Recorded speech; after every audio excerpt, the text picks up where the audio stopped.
smoke. Plus, what a new storm shelter means for communities in East Alabama. WBRC Fox 6 News. First Alert Weather Extra starts now. Welcome into First Alert Weather Extra. I appreciate you staying with us here. Chief Meteorologist Wes Wyatt. Well, next big thing for us, we got some more rain on the way.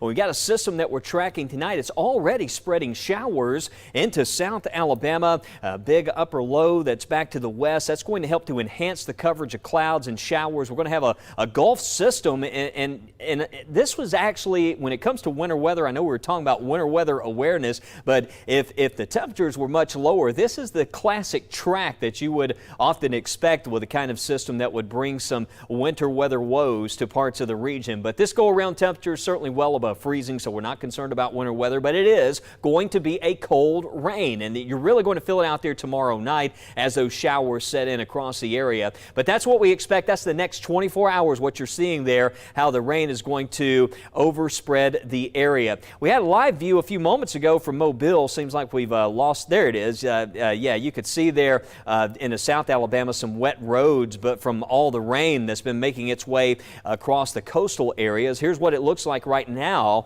as we go over to First Alert AccuTrack radar. And we got showers building in right now, places like Andalusia and down around Enterprise. But this is all going to stay south of us tonight. I know Mickey talked about it and Fred about rain staying south today. And that's pretty much what's happened, and that's going to stay that way through tonight. So no worries about rain out the door tomorrow morning.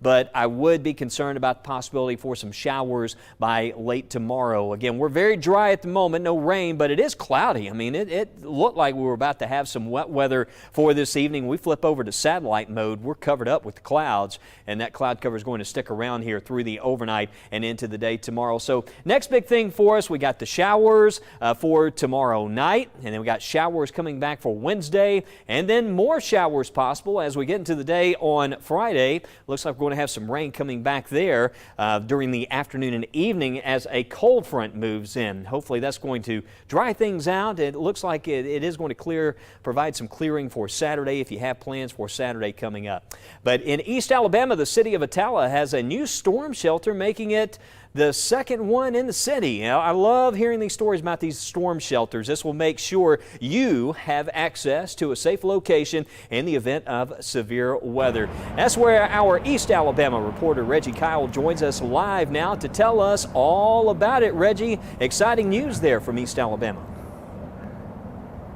Yeah, Wes, I'm standing right in front of the new storm shelter in Attala. After tornadoes hit East Alabama, city's officials here recognized the need to prepare for severe weather. If you ride by the Carnes Recreation Center in Attala, you will see a new storm shelter. Located off of Highway 77 in the Camp Seibert area, the city of Attala realized the need for more storm shelters after the April 27th tornadoes in 2011. Well, it's very much needed on this end of town because we don't have one in this end of town, and this part will serve not only North Attala, but Reed City and some of the other cities surrounding. Because of the impact of the 2011 storms, Attala received grants through FEMA to build their first shelter, and money left over from COVID relief to build the second. It's a good day here. We're getting another storm shelter. We have one in north end of town. This is a new one, just got erected just in the last week or so. We're excited about it. It gives the people a safe place to go in case of a storm or anything like that, and we're just excited about it. We just got some money that we had left over from some of the COVID money, and so it didn't come out of our general fund. The mayor says he will continue to work hand in hand with the city council to make sure the residents of Attala can sleep safe at night. It's good for the citizens. It helps protect them in the need of that, which we don't hope that never happens, but it always will. And it gives them a safe place to go, and that's the main thing. If we can do something for the citizens, is always a good day. Now, city officials want everybody to know that these storm shelters can be used by anybody in time of severe weather, and not just the people that live in Attala. In Etowah County, Reggie Kyle, WBRC Fox 6 News, on your side. Thanks a lot there, Reggie. And it's so important to know ahead of time where those community storm shelters are located. You know, we're getting into November and we're getting into a more active pattern here. So it's always a good plan to just prepare ahead. And speaking of preparedness, this week, it's an important week. It's Alabama's Winter Weather Awareness Week. That's set up by the National Weather Service. They partnered with the Alabama EMA to bring attention, of course, to winter weather hazards. And we know that even a little winter weather here can be a big story, right? Meteorologist J.P. Dice takes a look at how El Nino could impact our winter season. We have all seen firsthand what winter weather can do in the South. We'll never forget January 2014, aka Snowmageddon. And El Nino was in place during that historic event and continued through 2016.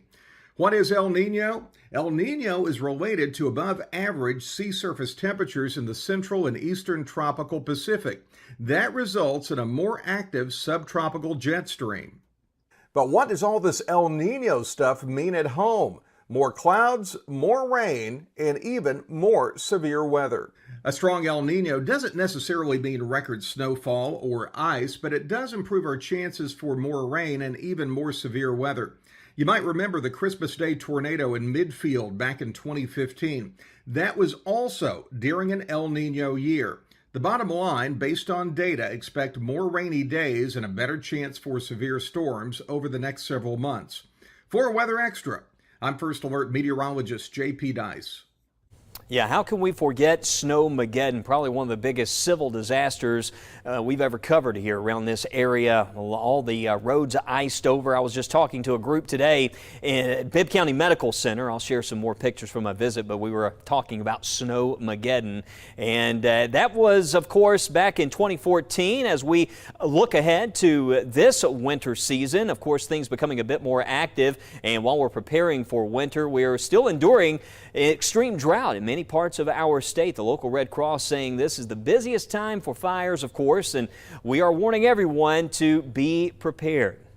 Their executive director says just since November 1st, they've responded to 21 fires in the area, including wildfires, brush fires, home fires. Several of the home fires were caused by space heaters.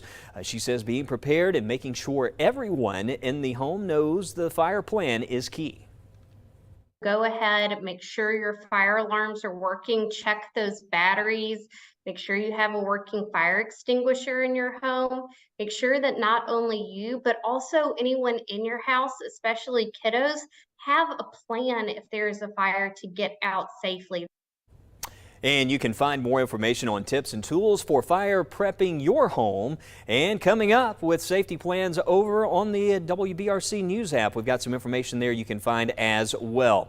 All right, the recent wildfires in Alabama have also impacted air quality in some areas. I mean, we've been dealing with it here now, seems like for over a month, and we're on your side with tips from health officials. If you have certain health conditions, you know, we talk about those air quality alerts. According to the Pulmonary Critical Care Unit at UAB, people with conditions like asthma, COPD, or other chronic lung diseases need to stay aware of the air quality index. They say air quality index from 0 to 50 is good. 51 to 100 is when we start talking about the moderate category. Right now it's below 50, but it's projected to be above 60 tomorrow. If it's higher than 100, you're advised not to get out of the house. You know, that's when we start issuing the air quality alerts. But if you have to, experts say wear a mask, even in the car, in case you're driving by a wildfire.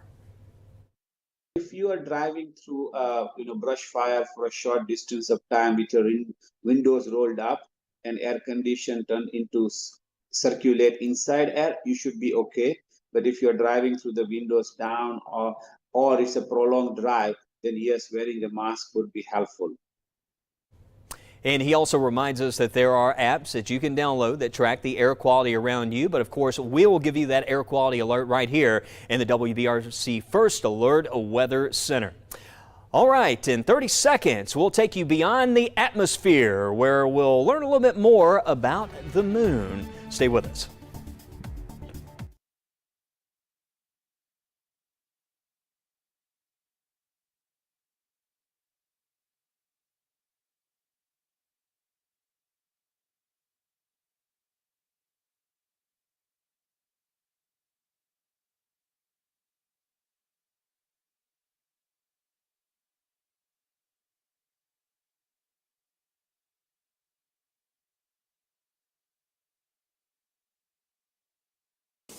Welcome back into First Alert Weather Extra. I'm Chief Meteorologist Wes Wyatt. We choose to go to the moon. And while it's been more than a half a century since the last manned mission, we're still discovering new things about Earth's closest celestial body. Dan Smith highlights a recent discovery in your Moment of Science. I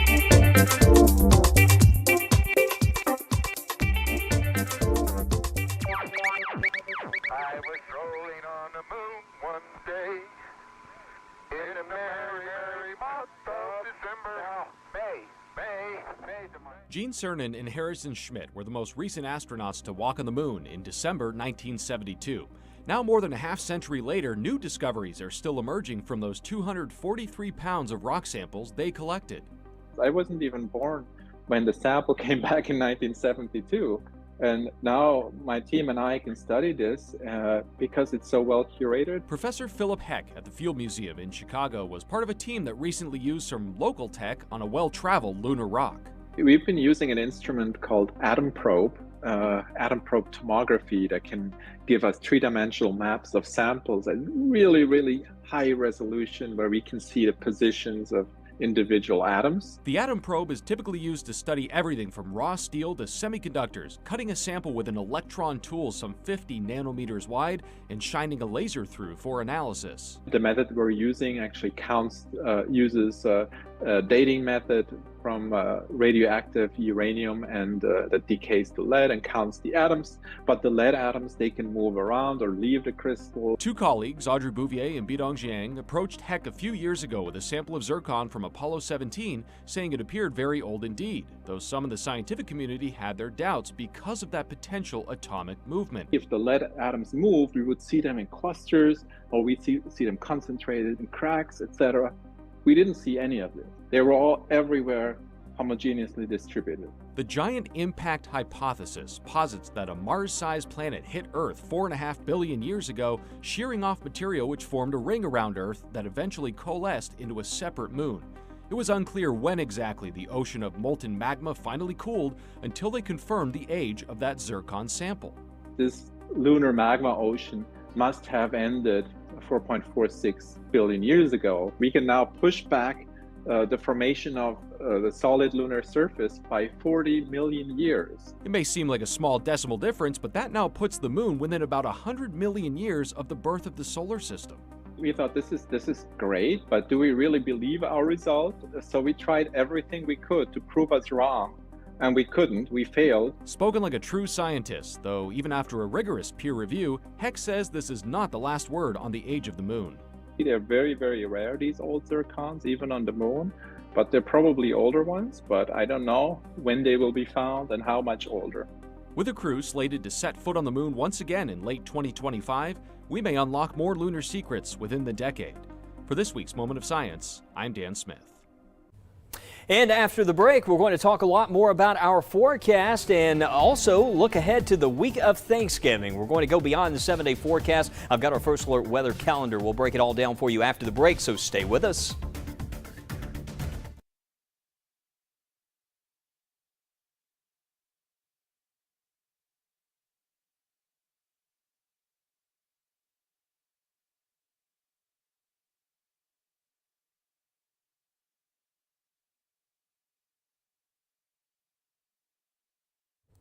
Okay. All right.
Welcome back into Weather Extra. Chief Meteorologist Wes Wyatt. Tonight we've got a lot of clouds out there, but no wet weather just yet. We're 61 in Birmingham. Live look from our First Alert Sky Vision at Brookwood Baptist Medical Center, where we are tracking rains down into South Alabama. Some of that's going to start moving our way tomorrow. You can see those showers impacting places like Dothan and the Wiregrass and down in towards Baldwin, Mobile counties. And it's going to rain here pretty much all night long, all day tomorrow and tomorrow night. Yeah, they're dealing with quite the rainmaker, certainly going to have a big impact on the drought. As for us, again, we're cloudy but dry at the moment. Temperatures taking quite the tumble, already down to 54 in some spots out there. There's a chance we may see a few upper 40s to the north and east tomorrow morning. Another cloudy, chilly night out there, but you can see the data keeps us dry through tomorrow morning. We'll stop it right here, 6 a.m. You can see all the rain staying to the south of us, even though we start out cloudy, chilly, kind of dreary, but that rain does start to work its way closer to home. There's lunchtime tomorrow, and you can see into the afternoon. There's 6 p.m., and it's mostly tomorrow night. Here comes that wet weather spreading in, and looks like a good chance of showers into early on Wednesday as we go beyond the next 24 hours. And look at this, 40s and rain. That is a cold rain that's going to be setting up across the area, even showing Fayette, 48, Coleman, 49, Jasper, Centerville. There's Alabaster and Shelby County. It looks like we're going to be covered up. It's going to be wet out the door, some wet roads here in East Alabama early on, and then for the rest of the day on Wednesday, still tracking showers. There's a chance some of that wet weather is going to be here as low pressure spins to the south of us. We got another Gulf low that's going to be tracking to the south, and the rain could stick around into early Thursday morning at the latest. We kept a small chance for a few showers in there. I think a chance of rain is going to come back as we go into Friday. Watch this. There's Friday, 7 a.m. See this? Some showers possible again because there's a cold front that's on the way, and it could bring a few showers before we clear out for the weekend. So it stays kind of unsettled, and these clouds are going to stick around at least through most of the work week, as you'll see on our First Alert 7-day forecast. Kind of unsettled there through Friday. Again, it won't be a total washout on Thursday if you have plans. Maybe a few lingering showers into the morning and then dry for the afternoon. But Friday, showers possible again as a front moves in, but that's going to clear things out for the weekend. We'll have some sunshine coming back in a big way on Saturday with highs in the 60s, and it looks like into next week, well, a first alert for some showers coming back. Let's go beyond the 7-day forecast, and this is our First Alert weather calendar. And keep in mind, this is long-range data as we go beyond the 7-day forecast, so a lot can change. But you see, we have it highlighted all the way out through the 27th. And let's show you some days that we're kind of watching here. I've kind of highlighted those in red. Of course, we're watching Wednesday for a good chance of showers. Moves out early Thursday, then Friday, again, chance of showers comes back. The weekend looks dry, but we're watching next week. I think by Tuesday and Wednesday and next week, we're going to see a system that could certainly impact holiday travel. Looks like rain, a possibility. Then it looks dry right now for Thanksgiving, but after that, going into the shopping day on Friday, Iron Bowl Saturday, a chance that we could see another system that might generate some wet weather. So just giving you the first alert, what we're watching in the long range. Check the weather app, check in for updates. That could certainly change there down the road. And we're seeing another possibility, some of the long range ensemble data suggesting out there towards the end of the month, another chance for showers. So the pattern, as we've been long advertising here on Fox 6, becoming more active as we go through the month of November, and certainly as we head out towards December, we'll probably see this pattern, this trend continue. But we talked a lot about the winter weather forecast and weather season at a visit I had today. I was out at Bibb County Medical Center, and I just want to thank all the residents and the senior citizens there today, and all the nurses. Just a wonderful time and a lot of smiles and a lot of fun. We sang some songs and talked a little bit about weather. You can always find a conversation about the weather, right? So we enjoyed the weather visit there, and I just want to remind not only groups, organizations out there, teachers, if you would like for the First Alert Weather Team to come visit your classroom, don't forget on our website at WBRC.com, just look for Weather in the Classroom and you can sign up there. But it was a great time out there today, but just want to thank all of our friends in Bibb County. And we love sharing the photos that you send through the First Alert Weather app. Meteorologists Matt Daniel and Mickey Ferguson check in now to show us some of the latest pictures that you've shared. Look at that puppy dog. Right? Yeah. That's from Veterans Day. Hey, we got a lot of photos to share with you. That It's a you veterans submitted through the pup. First Alert Weather app. This is from Colton Clayton, and that dog looks like it's just patriotic. I think so. Patriotic pup. So thanks for sharing that. That gets us started on the right note there, doesn't it? Yeah, and you know we had a little bit of rain over the weekend, which was kind of nice. Sure was, and man, there's a nice fall leaf and a little bit of rain that came down. So that was sent in by Mike Freeman in Hoover, Alabama. Loving it, and also loving the sunrises. You know, we've had a lot of clouds. This morning we had some breaks, so it's kind of nice to see a little bit of color. Stephanie Fulmer sent this in this morning. So how about that? Yeah, and I think this is another picture Stephanie sent in as This well. is from Mulga, Alabama. Got the little pond in the foreground, and the sky looks like it's on fire. Looking nice, looking very nice. And then one of our weather watchers, Tyler Young. This is out of Trussville. Tyler's always young. And sending that in, we've got a good-looking sunrise today, and also another view there in the Trussville. That must be the neighborhood where he lives. Yeah, it's really pretty. So gotta love that. And then we had another view. This is from Holly Pond from Kat. That's pretty. Thank you, Kat. You like wind chimes? I'm not crazy about them. They look nice. I don't know. I'm kind of mixed with that. Are you? They can be pretty to look at, but I might not necessarily like the sound of them. They drive me crazy. If they go crazy, that means that's not good. So that's one thing. That means we got to go into work. Yeah, we got to go in our safe spot if we go crazy. Anyways, here's another view of the sunrise. This is from Baileyton. Terry sending this in. So thank you so much. That's absolutely gorgeous, man. Yeah. All right, if you want to send in your pictures, and we'll feature some of them here on Weather Extra. You just scroll. At first, you got to download our First Alert Weather app, and then you scroll down to the bottom, and it says where to send them in. You just upload them and push the button. And love to see your wind chime videos too. Hey. Have a great evening. You too. Oh, talking to them. All right, we had some nice weather photos over the weekend from Mount Cheaha. Shared some of those on social media. A cloudy night out there. That's a live look from Southern Sky Aviation. Our First Alert Sky Vision currently at 61. Looks like this rain's going to hold off tonight, but this time tomorrow night we will be tracking some showers. If you're looking for some good yard days, I'll have the outdoor yard work forecast coming up next as we continue right here on Weather Extra.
Yeah.